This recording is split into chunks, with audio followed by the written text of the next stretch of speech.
기독교의 가장 중요한 미션이 널리 복음을 전파하라는 거잖아요. 필요에 의해서 얼마든지 이걸 개척하고 뭐 할 수 있다는 게 기본 패시브로 깔려 있다는 거예요. 원래 기독교는 300년 동안 소수 종교였고 힘이 하나도 없어서 뭐 누구에게 강요를 할 수 있는 상황이 아니었거든요.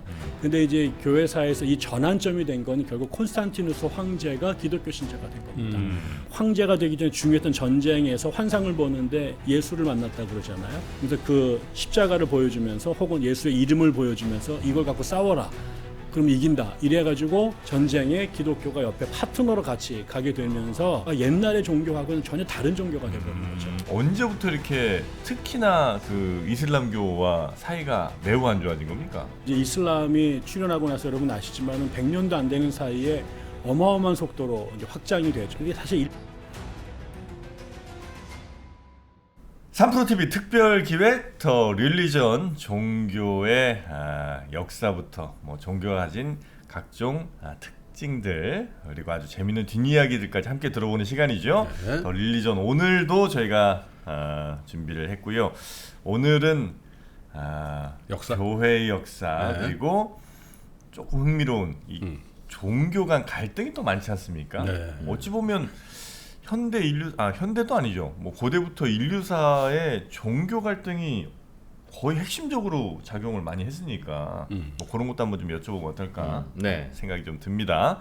자, 오늘도 저희와 함께 해주실 기독연구원 느헤미야 교수님, 또 백향나무 교회 배덕만 목사님이시죠? 네, 우리 배덕만 교수님 모시겠습니다. 어서 오십시오. 안녕하세요. 어서 오십시오. 반갑습니다. 네. 어서 오십시오. 자, 우리 교수님 어떻게 몇 번 한 3번 정도 지금까지 아마 배덕만 교수님과 에피소드를 진행했던 것 같은데 반응이 좀 괜찮은지 모르겠습니다.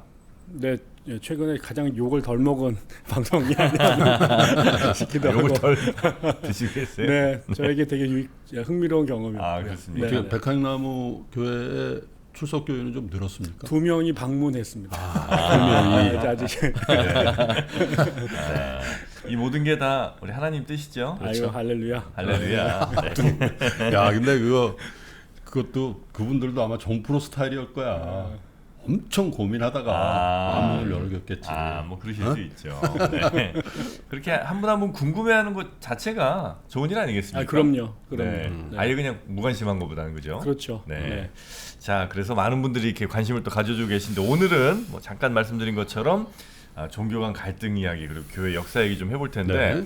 교회는 그러니까 뭐 종교 말고 교회는 역사가 몇 년 정도 됐다고 보면 됩니까?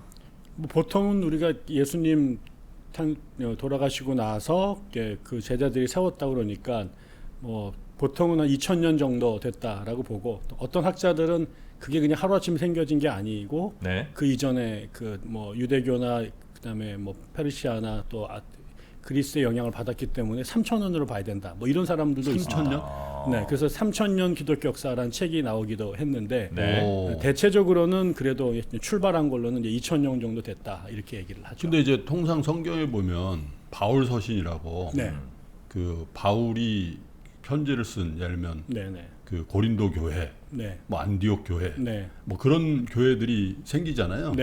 뭐 그 무렵이 실제로 우리가 검증할 수 있는 교회 역사의 시점이라고 그렇게 볼 수 있죠. 그때가 뭐 AD 한 40년, 50년 뭐 요 정도. 근데 사실 지금 이제 우리가 성당이라고 하는 게 원래 교회 아니에요? 그렇죠. 근데 왜 거긴 성당이라고 하고? 그때는 그게 다 교회고 지금 신구교가 나눠진 다음에 우리가 편의적으로 구교의 교회를 성당이라고 부르고 신교의 교회를 그냥 교회라고 부르는 그런 거죠. 그렇죠. 그러니까 외국에서도 그러면 성당이라고 하고, 그러니까 뭔가 철치가 교회예요? 사실은 그 외국 영어로는 구분이 없습니다. 물론 이제 카세드리라고 하는 건 큰 성당을 말하긴 하지만 그냥 캐톨릭 처치라고 말을 쓰니까. 캐톨릭 처치라고. 근데 우리는 이제 그거를 좀 구분해 가지고 성당, 거룩한 모임, 뭐 거룩한 공간이란 뜻으로 쓰고 여긴 교회. 이게 이제 한국에 와가지고 분화된. 우리도 글로벌 것이죠. 표준을 따르면 성당을 그냥 천주교회라고 부르고, 네네. 그냥 보통 다른 교회들을 뭐 성결교회, 침례교회 이렇게 그냥 불러주면 되는 거네요. 다 교회인 거네. 다 교회로 부르든가. 그렇죠. 넓은 의미의 다 교회고요. 그 앞에 구분해서 뭐 카톨릭을 붙이든가, 뭐 프로테스탄트를 그렇군요. 붙이거나, 네, 오소독스를 하긴 뭐 붙이거나. 성공의 교회도 있고 그렇습니다. 그러니까. 네네네. 너 교회 다녀, 성당 다녀라는 질문은 한국에서만 할 수 있는. 뭐 아시아, 뭐 중국이나 뭐 일본이나 이런 데서 뭐 한자원을 캐톨릭이냐 꺼내서는 뭐 뭐 그렇지만. 너 네. 개신교냐 뭐 이렇게. 네네네. 그럼 뭐 짧게 봐도 2000년, 길게 보면 3000년 정도의 그 교회 역사가 쭉 있을 텐데 네. 교회가 이렇게 쭉 내려오다가 뭐 처음엔 당연히 다른 종교들과 뭐 별 문제 없이 오다가 언제부터 이렇게 특히나 그 이슬람교와 사이가 매우 안 좋아진 겁니까?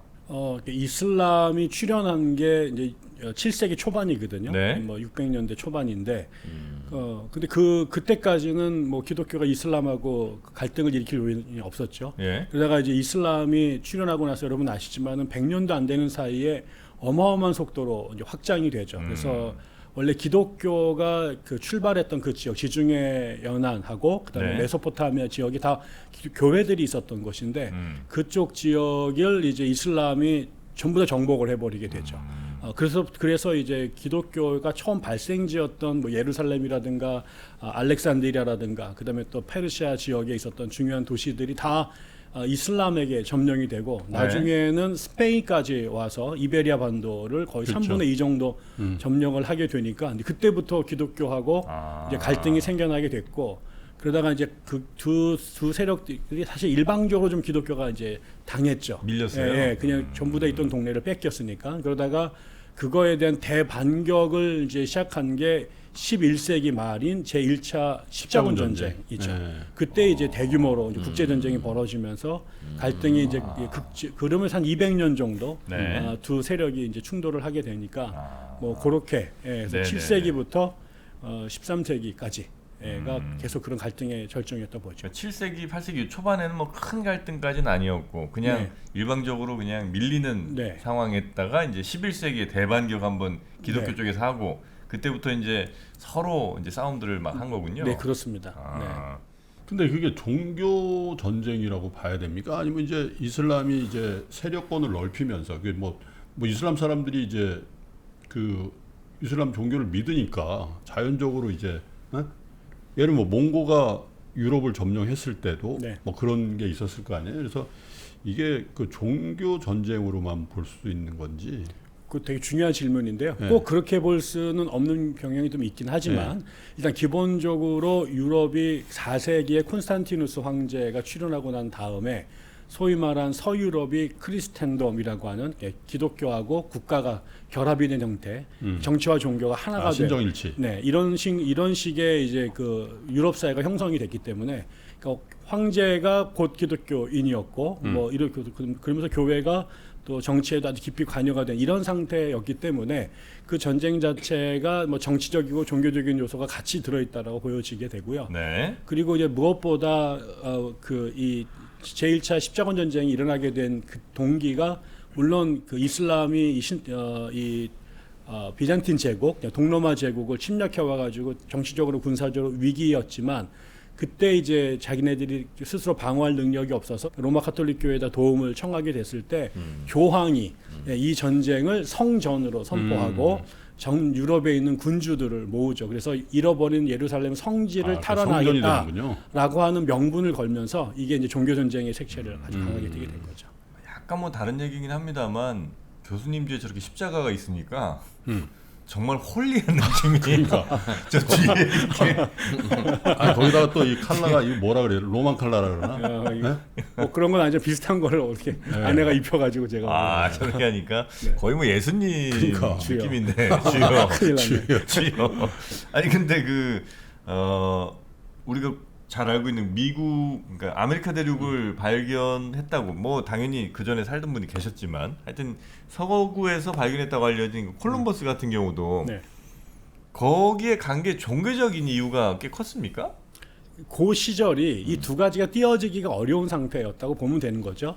근데 물론 1차적인 명분, 콜럼버스가 이 스페인 왕실에 가서 자기 아시아로 가는 그 항로를 개척하는 뭐 그 일에 이제 서포트를 해달라 그래서 이제 돈과 이제 그 사람들을 받을 때 그때는 이제 두 가지 얘기를 다 합니다. 하나는 이제 일차적인 이유는 그 당시 돈이 되는 황금, 그 다음에 그 향신료 이런 거를 내가 그제 가져오겠다. 그래서 거기 있는 걸 당신께 드리겠다.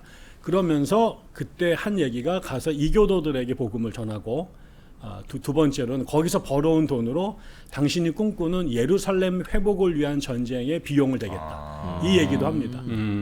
그래서 이제 그 당시에 여전히 이슬람이 예루살렘이라고 하는 기독교 성지를 차지하고 있었기 때문에 아마 그 이사벨라 여왕이 그 800년 동안 이슬람 통치에 있었던 스페인을 이제 통일을 해가지고 기독교 국가로 회복을 시켰거든요. 네네네. 아마 그러면서 굉장히 그런 야망이 있었던 것 같고, 그래서 예루살렘도 이번에 내가 회복하겠다 그러는데, 그때 콜럼버스가 그런 니드를 알고 내가 돈을 망창 벌어오면 당신에게 그런 헌금해서 예루살렘 성지 회복에 도움이 되겠다, 이런 얘기도 했대요. 그래서 하여튼 종교적인 이유도 잘 하여튼 버무려서 돈 받아서 투자 받아서 이제 미국으로 가게 된 건데, 사실 콜럼버스에 대한 평가가 조금 이렇게 나뉘어져 있잖아요. 뭐 좀 좋게 판단하시는 분들이야 뭐 어쨌든 서구가 또 미 대륙에 진출하는, 하지만 거기서 워낙 좀 안 좋은 일도 많이 하지 않았습니까? 지금 기준으로 보자면. 네, 그렇죠.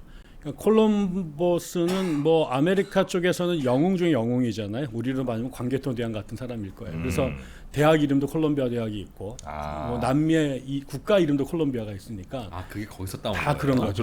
그럼요. 그러면서 콜럼버스 지명도 뭐 콜롬비아 많고요. 그렇죠. 네. 그러니까 뭐 기독교 입장에서는 그 선교의 영역이 기독교 영토가 유럽에서 아메리카까지 확장을 시킨 장본인이고, 또 뭐 그렇게 되니까 그거는 뭐 당연히 영웅이고, 그 나라를 세운 사람 백인들 입장에서는 자신들의 길을 터준 선조니까 굉장히 존경을 하는데, 문제는 뭐 말씀하신 것처럼 이 사람이 라틴 아메리카에 갔던 제1차 이유가 황금하고 향신료를 얻으러 간 거거든요. 근데 이제 가 보니까 이제 황금 귀걸이 하고 있는 원주민들을 만났대요. 그러니까 여기 황금이 많겠구나라고 이제 강요를 했는데, 그리고 여왕에게도 황금을 가져다 바치겠다라고 했는데 실제로 그 동네 황금이 거의 없었습니다. 그렇게 되니까 나중에 이 황금을 가져오라고 그 원주민들한테 강요를 해서 황금을 안 갖고 온 사람들은 무자비하게 죽인다거나, 또 나중에 황금이 안 나오니까 이거를 노예라도 갖다가 바쳐야겠다 그래서 수천 명의 사람들을 노예로 잡아가지고 스페인에게 보냈죠. 근데 그 과정에서 제가 최근에 읽었던 자료에 한 1,500명 정도를 원주민 남녀 아이들을 잡았는데, 그 중에서 500명 정도를 추려가지고 보냈고, 배를 타고 가는 과정에서 200명이 죽습니다. 뭐 이런 일들이 계속 반복이 되고, 결국 그분이 결국은 황금에 대한 거, 그다음에 노예 사냥에 대한 일들을 하면서 원주민들을 아주 그 학대를 했던 기록들이 나와 있고, 그게 이제 전례가 되니까 그 뒤에 온 그 스페인에서 온 그 정복자들도 비슷한 행보를 하면서 처음에 제가 알기로는 그 콜럼버스가 정착했던 그 바하마 제도에 있는 그 히스패니올라 섬의 원주민들이 결국은 한 200년 지나서 종족이 없어져 버립니다. 멸절되는. 네, 계속 죽임당하고 병 걸리고 그래서. 그러면서 사실은 그 뒤에 스페인 사람으로 그곳에서 활동을 하면서 흑인 인권 운동을 이제 처음 연 사람이 바돌로메 데 라스 카사스라는 사람인데, 그 사람이 이제 그런 기록들을 수집을 해가지고 유럽에다가 폭로를 했죠. 그래서 얼마나 이 콜럼버스부터 그다음에 그 이후에 정복자들이 라틴 아메리카에서 그 인간 이하의 잔인한 일들을 했는가. 거기에도 콜럼버스가 예외적이지 않게 그런 행보를 한 겁니다. 거기에 대한 반성의 목소리도 당시에도 좀 있긴 있었군요. 뭐 소수였습니다. 소수. 뭐 그게 노다지였잖아요. 거기서 엄청난 노예와 또 나중에는 은광이 발견되면서 막 이렇게 되니까 거기를 놓치지 않았던 곡이 있었고, 나중에 신학자들 중에는 그걸 정당화합니다. 일단은 그 원주민들은 사람이 아니다. 라고 규정을 하고, 그렇기 때문에 그렇게 하는 것들 뭐 면죄부를 주는 그런 신학적인 글들도 쓰고, 거기에 대해서 라스 카사스 같은 사람들이 아주 예외적으로 이 사람도 우리의 형제다 그러면서 보호하려고 했던 목소리가 있는데, 평생 국가의 매국노로 찍혀서 왕따를 당하죠. 그런 목소리 보호하려고 했던 분들은. 그리고 영화 미션을 보면은 거기에 이제 스토리가 좀 비슷한 게 나오잖아요. 그렇죠. 그건 약간 조금 뒤쪽이긴 하지만 같은 맥락에서. 그거는 근데 이게 좀 보다 보면 약간 기독교가 갖고 있는 태생적인 좀 문제 아니에요? 예를 들어서 기독교의 가장 중요한 미션이 나온다 이제 널리 복음을 전파하라는 거잖아요.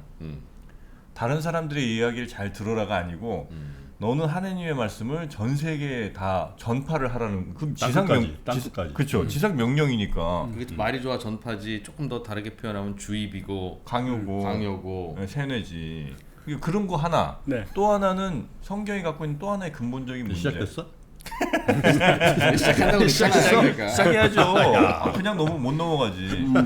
뭐 창조를 이렇게 쭉쭉 몇째 날 뭐 하시고 마지막에 인간들한테 너네가 다 다스리라고 했잖아요.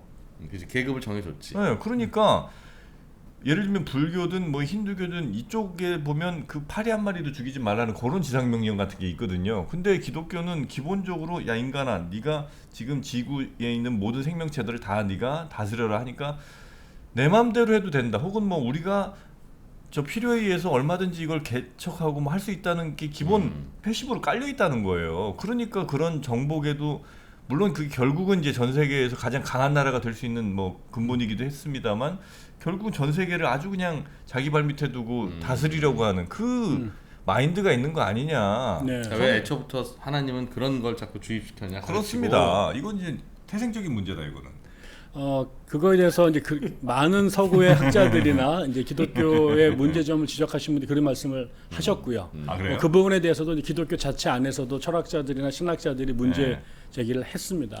근데 이제 사실은 그 부분에 대해서 좀 다른 얘기도 드릴 수 있는 게 두 가지 말씀인데, 하나는 성경 자체에서 말하는 생육하고 번성하고 땅에 충만하라 다스려라라고 하는 그 이야기에 거기 보면 처음에 짐승들을 창조하고 나서 하나님이 인간에게 이름을 정하도록 말하거든요. 그러니까 이름을 전해준다라는 거는 이거는 굉장히 깊은 인격적 관계가 형성되는 거기 때문에 그거를 지금처럼 우리가 뭐 개고기를 구워 먹고 이런 식으로 할 수 있는 상태가 아니라는 거고, 또 하나는 아주 중요한 건데 그 십계명을 하나님 주시면서 안식일 얘기를 해요.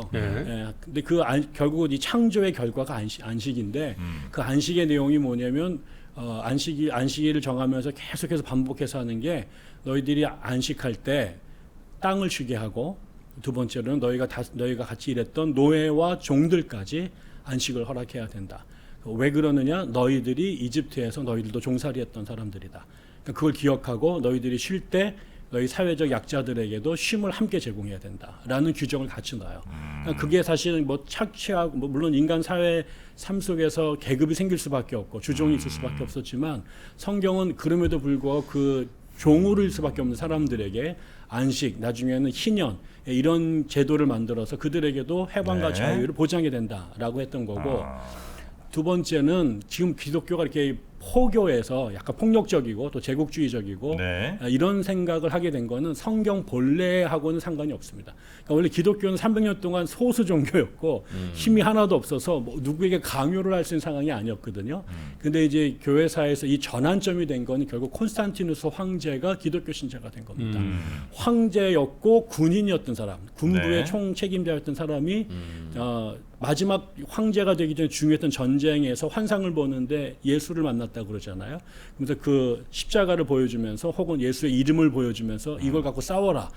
그럼 이긴다. 이래가지고 라바룸이라고 그러는데 그리스도라고 하는 그 라틴어의 첫 글자 두 개. 이게 P자하고 밑에 이건 이제 물론 이제 P는 아니고 로라는 건데 이거를 방패에다가 붙이고 싸워서 이겼다는 거잖아요. 그러면서 사실은 그리스도의 십자가나 예수는 평화의 왕이고 희생의 사람이었는데 그게 이제 군부의 부적이 된 거죠. 그리고 나서부터 황제가 전쟁을 하는데 예전에는 다른 신을 불러다가 전쟁하다가 예수를 불러서 하게 된 거죠. 결국은 기독교가 로마의 군부, 나중에 로마 제국과 만나게 되면 국가 종교가 돼서 그때부터 국가가 하는 정책에 전쟁에 기독교가 옆에 파트너로 같이 가게 되면서 기독교가 옛날의 종교하고는 전혀 다른 종교가 돼버린 거죠. 기독교의 전파 속도도 그럼 이게 갑자기 점프한 거네요. 그렇죠. 서서히 우상향한 게 아니라. 그렇죠. 대부분 그 전까지는 지하교회였겠지. 그렇죠. 그러니까 뭐 믿고 걸리면 십자가에 달려 죽고 이랬던 종교였기 때문에 탄압받던 종교가. 근데 이게 갑자기 국가 권력이 뒤에 서포트를 하는 종교가 되면서 그래서 많은 기독교인들은 313년이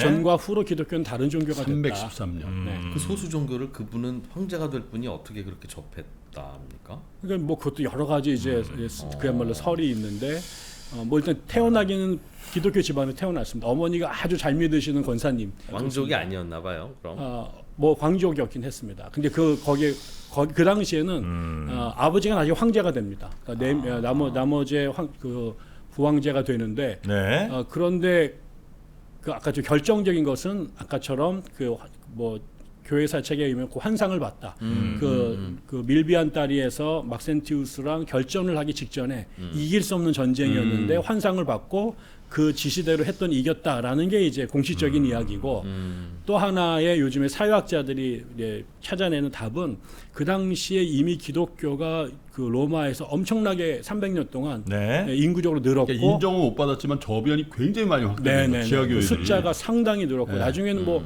왕족이나 귀족들 사이에서도 신자들이 나오게 되면서 이 콘스탄티누스에게는 이게 굉장히 중요한 정치적 파트너가 될 수 있다. 그래서 기독교를 전향했다. 뭐 이런 얘기도 있습니다. 지금 이제 말씀 주신 거 가운데 세 가지 반박 한 가지 질문 드리겠습니다. 일단 제가 얼마나 얄미울까 그 기독교인들이 보기에는. 난 아니라도 이렇게 아니 전국 교회가 지금 연합해서 저 때문에 정프로만 무너뜨리면 정프로 마음만 열면 일단 제가 힌두교 잠깐 얘기 드린 건 힌두교 같은 경우는 뭐 거기 좋다는 건 아닙니다. 이게 다른 게 뭐가 있냐? 인간들 니네들도 다 원 오브 댐이야. 그러니까 다른 동물들 중에 하나 이렇게 이제 취급을 한단 말이에요. 신들도 워낙 많잖아요 거기는. 근데 기독교는 그 하이어라키가 너무나 명확하게 신, 인간, 그다음 밑에 동물들. 이게 이제 기본적으로 페이지북 있으니까 이거 뒤집는 게 난 너무 힘들다는 거고. 그다음에 또 하나 노예도 쉬게 하라라고 했지만 사실 하나님 예수님이라면 노예를 뭐 풀어주라든 아니면 노예들도 너희와 같은 사람들이다라는 그런 말씀을 주셔야지. 살살 해라. 노예도 쉬라 이게 무슨 말입니까? 그리고 노예 제도를 인정한 거네. 그렇죠. 네, 그리고 이름을 정해주라고 했다는 게 굉장히 특별한 관계를 맺는 거라고 말씀하셨지만 난 저 말은 약간 거짓말이라고 봅니다. 왜? 이름을 정해준다는 게 데이빗? 강아지 보고 염소 보고 제인 이렇게 하라는 게 아니에요. 얘는 염소. 얘는 개. 그러니까 말. 종류를 정하라는 거거든요. 누구 마음대로? 네 마음대로. 그것이야말로 진짜 인간을 매우 오만하게 만드는 종류라는 게 사실 뭐 우리가 나누니까 나누는 거지만 걔네들 사이에서는 우리가 나누는 건 매우 다르잖아요. 겉으로 비슷하게 보여도 매우 사실은 유전자적으로 매우 다른 친구들도 있고 그런데 그냥 우리 보고 이름을 나누라는 거예요. 그거 자체가 매우 인간을 오만하게 만들 수밖에 없는 그런 시스템이라고 하나 보고요. 왜? 그러면 인간이 뭐 개나 소하고 똑같아? 그럼 뭐. 아니 그러니까 그 이름을 주라는 게 아까 말씀하신 것처럼 인간과 특별한 관계를 맺는 거라라고 이제 하셨잖아요. 그러니까 그거는 마치 우리가 집에서 반려동물 키울 때는 아이고 초코야 이렇게 하면 그건 특별한 관계가 되는 거 맞아요. 그건 마치 나와 한 가족처럼 혹은 뭐 내가 부르면 또 오는 이런 친구처럼. 근데 지금 그 이름 지으라고 하는 거는 그게 아니라는 거죠. 그러니까 동물도 소중하게 했다는 그 말이 저는 거짓이라고 말씀드린다는 겁니다. 그리고 또 하나 질문 마지막 드릴게요. 313년 이전의 교회와 지금의 교회 종교가 완전히 달라졌잖아요. 그렇다면 우리가 이걸 더 믿을 이유가 없는 거죠. 원래 예수님 말씀은 313년 이전의 말씀이잖아요. 당연히 그렇겠죠. 그 전에 말씀하신 거니까. 근데 313년을 기점으로 완전히 종교가 바뀌었어. 그럼 우리가 이 종교를 저 예수님을 믿을 이유가 없는 거 아닙니까? 완전 바뀐 종교인데? 사람들이 바꿔놓은 종교인데? 그때 점피했다고 그랬죠. 황제가 그 종교를 받아들이면서. 그러면 성격도 완전히 바뀌었잖아요. 분명히 바뀌죠. 우리가 같은 사람도 뭐 10살 때 다르고 지금 20살 때 다르고 50이 달라지니까. 그리고 분명히 기독교도 시대가 바뀌고 그 선교의 필드가 바뀌면서 계속해서 외부 것들이 첨가돼서 원래 성경적 기독교하고는 굉장히 다른 버전의 종교가 된 건 사실입니다. 그런데 그 부분에 있어서 그럼에도 불구하고 기독교를 기독교이게끔 했던 가장 중요한 게 뭘까? 아까 좀 문화적으로 정치적으로는 뭐 갑옷도 있고 싸움도 하고 누구 때리기도 하고 이런 측면이 있었지만 동시에 그것에 대하여 끊임없이 저항했던 기독교 세력들도 있어요. 그러니까 이거는 기독교 본질에서 어긋났다라고 해서 네. 그런 주류 기독교하고 싸움을 해왔던 가장 대표적인 게 수도원 운동입니다. 그 수도사들이 네. 기독교가 이렇게 세속화되고 국가 권력에 의해서 다른 형태로 변화되는 것이 결코 이거는 자랑스러운 거나 축복이 아니다. 그래서 일부러 산속으로 들어가서 세상과 단절하고 신과의 합의를 추구했던 사람도 있고 그들이 지금의 주류는 아니잖아요. 그렇지만 아주 중요한 전통으로 끊이지 않고 내려왔던 거고 그 영향을 받은 사람들이 세속 사회 안에서도 상당히 많이 있었죠. 그러니까 지금도 한국 교회가 여러 가지 뭐 비본질적인 모습들을 보여주는 것 때문에 이제 비판도 많이 받지만 네. 그렇기 때문에 이 지금의 우리 모습이 원래 모습이 아니고 성경적 기독교 초대교회의 모습을 구현해야 된다라고 하는 몸부림은 끊임없이 한 번도 무너지지 않고 내려왔던 거죠. 물론 완전하다고 볼 수는 없지만 네. 그런 노력이 없었던 건 아니다. 그러기 때문에 세속화되거나 변질된 기독교가 사라지지 않고 네. 계속해서 유지할 수 있는 건 그런 일종의 그 본질을 추구하려고 하는 신앙인들이 면면이 이어졌기 때문이다라고 말씀드리겠고요. 근데 이제 제가 볼 때는 뭐 그 우리 정프로가 약간 내 생각에 이렇게 좀 생각해봐도 될 것 같은데 네. 종교가 다 집단화돼 있는 무슨 행위로 이렇게 생각하는 것 같아. 종교가 그러니까 예를 들면 집단화예요. 313년 전에 종교가 집단적으로 하나 있고 네. 313년 이후에 또 종교라는 게 기독교라는 게 또 하나 있는데 네. 그 안에 속한 개 교회들이나 개인들은 다 그 집단의 하나로 이렇게 생각하는 경향이 있는데 사실은 네. 서기 뭐 30년이나 뭐 2024년 오늘날이나 다 사실 개인 대 신과의 이 만남과 교류지. 네, 그걸 다 집단화해가지고 뭐 그때는 이랬고 이렇게 할 수가 없어요. 그러니까 내가 볼 때는 종교는 다 1대1의 관계야 이게. 근데 이제 형식과 뭐 예와 뭐 이런 것들이 규정하는 건데 네. 사실 그건 본질이 아니고 그 신앙이나 종교를 갖게 되면 나와의 은밀한 관계가 생긴답니까? 아, 그래요? 생겨. 생겨.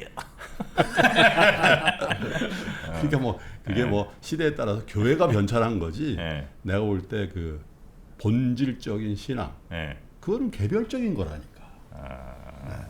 근데 분명한 거는 네. 이 기독교 역사가 그 두 줄기가 계속 있었던 거죠. 그러니까 전통적으로 내려오던 관성에 의해서 나중에 또 국가 권력에 같이 협력해가지고 제국주의를 어떤 일환으로 온 경우도 있지만, 이거는 분명히 이건 초대 교회 정신이나 성경적 가르침의 예수 정신하고는 이거는 정반대다. 그래서 그 반대 길로 간 사람도 끊임없이 있죠. 내려왔습니다. 자발적으로 서로 막 될 텐데. 또 그런 사람들이 또 개혁 운동을 계속해서 벌여서 또 다른 식의 기독교를 끌고 나가려고 했던. 근데 사실은 어떻게 보면은 이 신앙이라는 게 자기를 부인하고 예수를 따른다, 자기를 비워서 남을 섬긴다라는 게 사실 예수 가르침인데 이게 실천하기가 굉장히 어렵잖아요. 네. 근데 힘 갖고 누르고 지배하고 대접받는 게 훨씬 더 쉽고, 그러니까 대세는 계속 그렇게 흘러갑니다.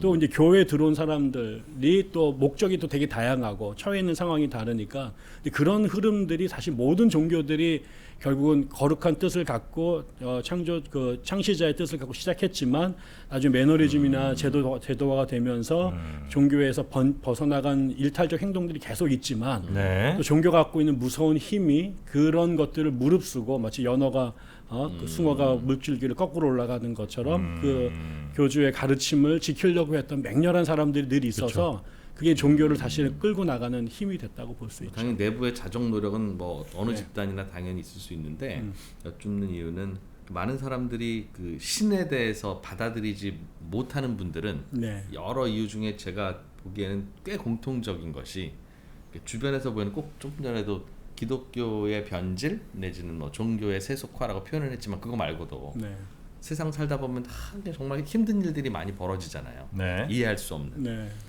신이 계시다면 저런 일이 왜 벌어지겠냐. 안 계시다는 증거지 저게. 그러니까 그런 의문이 드니까 자꾸 이제 갈등하는 거고, 그리고 이제 전파하는 입장에서는 야 저거 설명을 해줘야 될 것 같은데. 그러니까 이제 굉장히 본질적인 질문인 것 같아서 그거는 어떻게 보통 이제 설명을 합니까? 그러니까 믿는 분들 입장에서도 왜 팔레스타인에서 저렇게 많은 사람들이 죽어가도록 주님께서는 그냥 두십니까? 저걸 좀 멈춰 주십시오 라고 할 텐데 아니 사랑의 신이는데 오늘도 죽어간다는 거죠. 왜 저렇게 잔인한 일들이 계속 반복적으로 2000년 동안 있냐 이거죠. 어떻게 설명해요? 사실은 그 질문에 대해서 설명이 없습니다. 그러니까는 다시 말하면 네. 뭐 아까처럼 그게 인간의 자유를 줬는데 니들이 잘못한 거 아니냐라는 게 물론 많은 경우고 또 어떤 경우는 뭐 그런 우리가 이해할 수 없는 우리 판단으로 불행하겠고 말이 안 되는 불의한 일들이 벌어지지만 사실 세상이 계속 돌아가고 있다라는 더 큰 것은 그분의 은혜 아니냐. 왜 옆에 병 걸린 것을 생각하고 네가 평생 건강했던 거는 이해를 못하느냐라고 또 얘기하시는 분도 계시고 그걸 다 넘어서서 우리가 모르는 우리가 이해할 수 없는 우리 2차 방정식밖에 못 풀지만 그 뒤에 있는 함수관계를 아시는 또 그게 있기 때문에 이거 갖고 하나님을 이렇게 할 수 없다라는 식의 여러 가지 설명들이 있는데 사실은 여전히 우리가 그 문제 앞에 섰을 때 네. 도대체 하나님이 왜 여기에 침묵하고 계시고 이런 거를 사실은 정확하게 이렇다라고 설명을 하신 적이 없고 그래서 뭐 성경에서도 그 똑같은 문제 제일 심각한 문제가 성경의 욥기 같은 데서 죄 없는 거기 보면 아예 뭐 하나님과 마귀가 이렇게 짜고 사람을 괴롭히는 버전으로 나오는데 거기에서도 똑같은 질문을 던지지만 나중에 하나님께서 왜 그랬다는 얘기는 안 하시고 뭐 나 창조할 때도 있었냐 뭐 이렇게 얘기하니까 갑자기 할 말이 없어져가지고 침묵했다 이런 식으로 나옵니다. 그래서 네. 이게 보통 우리가 그 변증론 혹은 신정론이라고 하는 기독교 신학의 가장 어렵고 고마운 그러니까 우리 안에 세상의 평화와 정의가 존재한다라는 것만 보면 하나님이 통치하신 것 같다라고 생각하지만 그렇지 않은 일들이 또 동시에 벌어지는데 이거는 도대체 선하신 하나님이 왜 이런 얘기를 내놓으셨을까는 영원히 우리에게는 미지로 남아 있는 것이고 그래서 뭐 저 같은 경우는 결과적으로 그 일이 왜 벌어졌는지 하나님 뜻을 알 수는 없지만 종교의 이름으로 혹은 그렇지 않고 벌어지는 무수한 악과 불의 속에서 너는 그리스도인을 어떻게 선택하고 살래? 네가 지금 해야 될 일이 뭘까? 라는 질문이 더 중요하다라고 저는 생각해요. 네. 그래서 그 원인이 뭔지 신의 뜻이 뭔지는 알 수 없으나 적어도 성경을 쭉 읽었으면 팔레스타인에서 전쟁이 벌어질 때 우리나라에서 재난이 벌어져 사람들이 죽어갈 때 사람들이 차별당하고 억울하게 한이 맺혀 죽을 때 그리스도인은 과연 어느 편에서 내가 지금 어떤 일을 해야 될 것인가는 명확하다. 그래서 우리가 해야 될 일은 지금 그 상황에서 우는 자들 옆에서 무너진 자 옆에서 그들이 그 삶을 견딜 수 있도록 함께 그 길을 걸어가 주는 게 지금 우리가 선택해야 할 일들이고 저는 이 부분은 사실 나름의 결론을 내렸습니다. 자유의지와 인간에게 주었다는 자유의지와 신의 전지전능은 결코 양립할 수 없잖아요. 우리 인간의 논리로는. 아니 다 알고 계신데 우리가 그러니까 쟤한테 자유의지 주면 어떤 짓 할지 뻔히 아시는 분이 네 그러니까 그건 양립할 수가 없는 말이거든요. 5살짜리 얘한테 면도칼 주시면서 저 장판 긋겠네 그게 긋거든 꼭 그럼 그러니까 저는 이 답을 나름 내렸어요. 뭐냐? 이거 굉장히 또 현명한 부분인데 본인이 인간들 그 인류 전체 이거를 하나의 유기체로 보시는 겁니다. 우리 예수님께서 혹은 하나님께서는 인간 전체를 하나로 본다. 마치 개미들의 한 큰 군집이 마치 하나의 생명체처럼 그럴 때가 있잖아요. 개별적인 개미는 전혀 중요치 않아. 그렇죠. 그러니까 특히 또 우리 몸의 세포들도 하나하나가 다 있지만 어떤 세포들이 죽어 나감으로써 새로운 몸이 만들어지고 뭐 이런 것들이 과정이 있잖아요. 그래서 이걸 하나의 큰 개체로 하나의 큰 생명체로 본다면 굉장히 많은 아픔들이 각 세포별로는 있을 수 있으나 이것을 통해서도 어찌 보면 하나님의 사랑을 혹은 뭐 하나님의 위대함을 혹은 정말 이래선 인간이 안 된다는 커다란 깨달음을 얻을 수 있는 전체 유기체의 움직임을 본다면 어쩌면 그래서 하나님은 나는 이거를 보고 계시는 거다. 멀리서 아주 큰 일은 안 벌어지고 있구만. 뭐 이렇게. 그런 해석은 굉장히 신박한데. 그렇지 않다면 이해할 수가 없어요. 왜냐면 정말 뭐 아무 죄도 없는 사람들 막 그렇게 가는데 그거를 하나님이 보고 계시다고? 그건 말이 안 되거든요. 그래서 저는 이런 결론을 내렸습니다. 평가 좀 한번 받아볼까요? 뭐 그렇게 설명하시는 분도 계십니다. 그런 진짜로? 이론도 계시죠. 있어요? 네, 그래서 결과적으로는 처음은 아니래. 결과적으로는 그 성경에서 말하는 모든 게 협력하여 결과적으로 선을 이룰 거다. 지금 우리에는 이 증상들이 불만족스럽고 우리 상식에서 벗어난 것 같지만 결국 세상을 창조하신 그 조물주께서 네. 이 모든 카오스를 결과적으로 그렇죠. 당신의 지성인 로고스를 통해서 코스모스로 만드실 거다라고 하는 것. 그리고 지금이 세상이 끝난 게 아니고 혹은 완성된 게 아니라 계속 그 완성을 향해서 가고 계시는데 결국은 마지막에 가면 이 모든 것이 퍼즐이 맞아서 그렇죠, 그렇죠. 그 세상이 올 거다라고 설명하시는 그런 분들도 약간 말은 계십니다. 맞아요. 마치 사람이 태어나자마자 20살까지 자라는 데 있어서 아무런 세균도 없으면 되게 건강할 것 같지만 사실은 그 완전히 큰일 나는 사람 되는 거잖아요. 그래서 어떤 뜻이 있을 수는 있는데 그러니까 그 뜻이 뭡니까라고 제가 질문 드리는 건 아니고 네. 그러니까 이런 의문과 질문은 매우 본질적이고 기본적인 질문이어서 어떤 식으로든 설명의 논리가 있는 게 종교를 전파하는데 매우 필요했을 텐데 아니죠. 그게 만약에 딱 답이 있잖아요. 있다면 그 학문이지. 과학이지. 그렇지. 사이언스. 그렇지. 사이언스. 오히려 그럼 해석과 상상의 영역이 인과관계. 사라지잖아. 그건 뉴턴이 만든 거잖아. 이런 모든 세상의 일들은 원인과 결과다. 인과관계. 인과관계대로 하면 그건 과학이지. 뭔가 설명되지 않는데도 불구하고 믿는 게 종교니까 그렇죠. 그런 걸 일부러 남겨둔다. 그럼요. 네가 그런 질문을 하는 거 보니까 너 아니 이제 시험에 보이는 걸 믿는 게 그게 믿음이 아니지. 보이지 않는 걸 믿는 게 그 신앙의 영역이지. 다 보여지는 걸 이걸 믿는 이게 무슨? 그렇지. 설명되는 것을 받아들이는 건 그건 그냥 학문이고 설명되지 않는 것을 믿고 받아들이는 것이 종교라는 거 아니겠습니까? 그래서 일부러 남겨뒀다. 저는 신께서 어떤 정답을 주시지 않았더라도 인간이 그 종교를 진화시키고 확장하는 과정에서 어떤 논리라도 만들어졌을 것 같은데 그게 비어 있어서 예를 들면 불교는 그걸 어떻게 설명하냐면 저거 다 불쌍한 사람처럼 보여도 다 전생에 본인의 업보 받는 거야. 전생에 다들 그런 불편한 일 했던 분들이 다 저 사람들로 태어나서 저렇게 고통받는 거야 라고 설명을 하니까 실제로 그런지는 알 수 없으나 그렇다면 뭐 끄덕끄덕은 논리는 가네. 이게 설명은 되는데. 기독교도 있죠. 그 다음이 결국 인간이 타락해서 그게 선악과를 따먹고 인간이 타락했고 그래서 인간이 원래 신의 모습으로 완벽했는데 그렇게 아주 온전하게 만들어졌는데 물론 신은 아니지만 질적인 차원에서 유사하게 만들어졌으나 신의 뜻을 버리고 자기의 육체적 욕망이나 정욕대로 신을 버렸던 그게 결국은 원죄가 돼서 그게 사람들에게 인간의 본질의 하나로 태어나고 결국 그래서 결국 인간 안에 자기 욕망을 자기 이익을 추구하려고 하는 혹은 자기 어떤 그 디자이어대로 살아가려고 하는 그게 이제 신의 뜻을 저버리고 하다가 결국 이 세상이 이렇게 엉망진창이 됐다라는 게 이제 기독교 설명이죠. 그 설명 근데 나는 매우 부족하다고 보는 거는 아니 그렇게 많이 설명하면 인간이 타락할 줄 신이 몰랐어요? 근데 우리가 한 가지 기억할 게 있다고 생각이 들어요. 처음에 성경을 쓴 사람들이 지금 우리가 갖고 있는 이런 질문을 갖고 그 책을 쓴 건 아니거든요.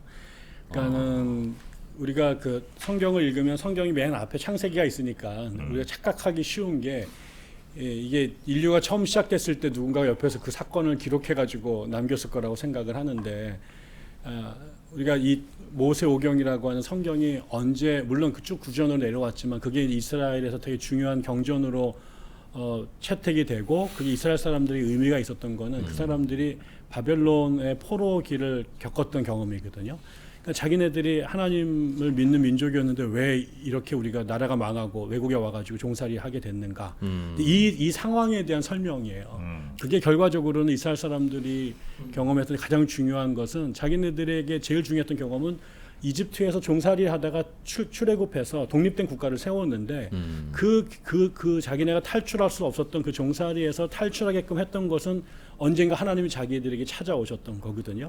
왜 자기들을 찾아오셨는가는 이해하기가 참 어렵지만 그들이 그 야훼를 만나서 깨달았던 것이 이집트가 그 당시에 가장 중요한 문명 국가였고 수많은 다신들이 있었던 종교인데 거기 나일강을 중심으로 형성된 나라잖아요. 근데 그 이스라엘 사람들에게 알려졌던 신의 메시지는 이집트 사람들이 섬기고 있는 그 신들이 진정한 신이 아니라 신이 만든 피조물들을 신격화한 것에 불과하다. 그거를 우리 말로는 우상이라고 말한다. 그래서 너희들이 그 우상이 아니라 그거를 진정으로 만들어낸 진정한 창조주를 너희들이 기억해야 된다. 그분이 이제 그들에게는 모세에게 찾아왔던 분이 야훼라고 자기를 얘기했던 거고, 네. 그게 이제 이스라엘 사람들이 자신의 삶을 재구성하게 된 역사적 경험이었거든요. 그러면서 그들에게 준 게 시내산에서 십계명이라는 율법이었고, 이거를 너희가 잘 지키면 너와 내가 신과 백성으로 계약 관계를 맺고 살 것이다. 그러니까 너희들이 살 길은 이 말씀을 잘 지키는 거다라고 이제 왔는데, 네. 그 이후에 가나안에 와 살다 보니까 다른 종교랑 또 혼합이 되면서 또 야훼를 잊어버리고 또 옛날에 이집트랑 비슷한 신앙생활이 됐다. 바알신 섬기고 그러죠. 예, 그래서 그들이 결국 그것에 대한 심판으로 여기에 왔다. 그래서 결국 이스라엘 사람들이 깨달았던 거는 우리가 이 엄청난 우상의 세계에서 제대로 살기 위해서는 신의 뜻을 순종하고 살아가는 게 중요하다. 그게 이제 제일 중요한 거죠. 어떻게 생겨졌는지 뭐가 그런 형이상학적 질문을 했던 게 아니라 네. 실존적으로 하나님과 연결되는 민족으로서 이스라엘이 이 세상에서 제대로 사는 길은 신의 뜻을 실천하고 살아가는 것뿐이다. 네. 그것을 살면 하나님이 복을 주시고, 그렇지 않으면 너희들이 다시 어렵게 살 거다. 이제 요 얘기가 사실 구약 성경을 읽었던 이스라엘 사람들의 제일 중요한 목적이었고, 네. 그 신의 뜻이 결국 네가 하나님을 온전히 사랑하는 게 제사를 지내는 방법으로 설명도 했지만, 또 하나는 내 이웃을 내 몸과 같이 사랑하는 것, 그게 신에게 제사 지내는 것과 같은 것. 근데 나중에 신에게 제사는 잘 드리는데 인간을 자기랑 똑같이 사랑해야 된다는 신의 계명은 이스라엘이 점점점 잃어버렸을 때 그 부분을 다시 이스라엘 사람들에게 회복시켜서 전한 사람이 예수였고, 그게 결국 니들이 하나님의 백성을 살려면 성전에서 제사를 잘 지내는 것뿐만 아니라 성전 밖에서 사람 대접 못 받고 사는 사회적 약자들을, 고아와 과부들을 하나님 섬기듯이 끌어안아야 된다. 그게 결국 자기가 마지막 최후의 만찬을 하면서 자기 제자들의 발을 닦았던 것, 그리고 결국 나중에 대사명도 땅끝까지 이르러 내 증인이 되리라고 한 거는 바로 신이라고 너희들이 말하는 그가 내려와서 제자들의 발을 닦았던, 이게 결국은 십계명에서 말했던 사람을 내 몸과 같이 사랑하라라고 하는 거다. 요거를 전하라고 한 거죠. 네. 근데 결국 이게 엉뚱하게 다른 것으로 가서 나중에는 칼로 이러면서 이상한 종교로 비춰졌으나, 네. 이스라엘 사람들에게 적어도 그들의 버전에서는 자기들이 이 거대한 제국들 틈에 땅도 없는 소수 민족이 살 수 있었던 길은 그 신의 그 뜻을 지키고 살아가는 것뿐이다. 그리고 그것을 인간에게 가장 분명하게 보여주신 하나님 속마음을 드러내 주신 분이 예수 그리스도시고, 네. 그 예수의 버전으로 이 땅을 살아가겠다는 사람들이 그리스도인이었다라는 거죠. 대신 인류가 어떻게 세워졌는가, 하나님의 그 속에 무슨 뜻이 있는가, 우리의 악은 뭔가라고 할 때 거기까지 사람들이 깊이 생각한 건 아니었으나 살다 보니 그런 문제들이 계속 던져지게 되고 이제 답을 추구하는 것이 지난 2000년 이제 신학자들의 고민거리였던 거죠.